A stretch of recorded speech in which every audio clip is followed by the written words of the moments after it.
So despite what many of us hoped, we didn't get another look at Breath of the Wild's upcoming sequel this year at the Game Awards. This means that we're going into 2022, the year that the game is meant to release, still knowing almost nothing about it, with only slivers of the story and tiny glimpses of gameplay. The initial reveal teaser all the way back at E3 2019, the more recent trailer at E3 2021, and a handful of interviews is all the information we have on the game. We still don't even know its name. However, recently, patents have been discovered that might reveal a tiny bit more about the game. These US patents were registered by Nintendo earlier this month, though they refer to Japanese patent applications from mid-2020 and were discovered by Game Reactor, linked in the description below. These patents detail mechanics that we've seen in trailers already, so I wouldn't personally call them spoilers, but if you're particularly spoiler conscious, then watch at your own risk. So these patents seem to detail some of the mechanics we've seen before in Breath of the Wild 2's second trailer.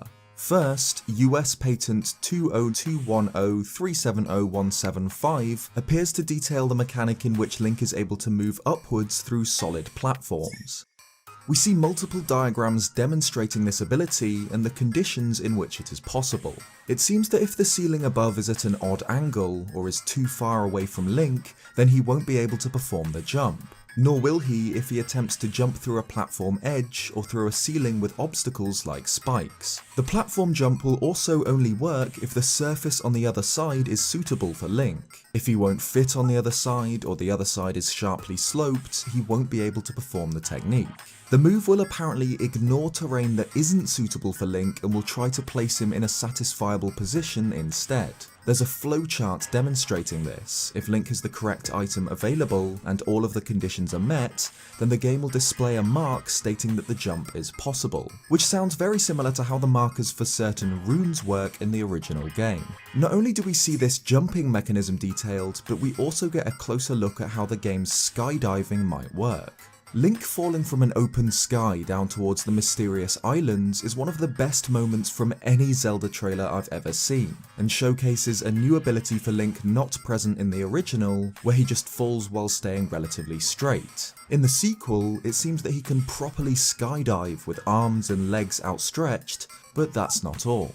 Patent 20210370179 showcases different positions for Link when free falling, including normal falling, like the original, low velocity falling aided with the paraglider, diving falling as seen in the newest trailer, high velocity falling, and even backwards falling. We can find diagrams of Link falling while drawing his bow, not just in the horizontal position from the original, but shooting upwards while falling on his back, and shooting downwards from the high velocity falling position.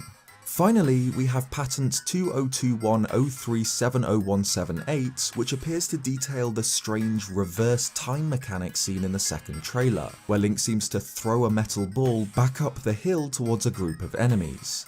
We see Link in a scene with 2 trees, 2 crates, and a barrel. It's a little hard to decipher, but it seems that the barrel moves to a position near Link, who is then able to reverse the barrel's movement, returning it to the original position, which is exactly what we see in the second trailer. The patent describes that, while the position and orientation of an object in a virtual space are caused to return to their previous states, the returning motion, or reverse motion, can be utilized. Again, there's a flowchart which considers things like collisions along the return path, again seen in the trailer when the spiked ball hits a bokoblin. So while it's a little unclear what's happening here, the patent clarifies that it is indeed a mechanic to reverse the momentum of objects, which is incredibly exciting, and I can't wait to see its puzzle and combat applications.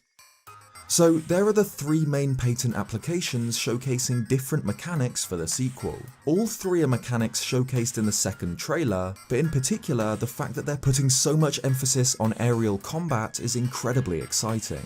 Perhaps we'll fight enemies, even bosses, who'll fall or fly alongside Link as he travels across the Sky Islands, an idea toyed with by the original with the fight against the corrupted Naydra. Let me know what you think of these patents in the comments below. Are you excited to see these mechanics fully in action? Cheers guys, and I'll see you next time.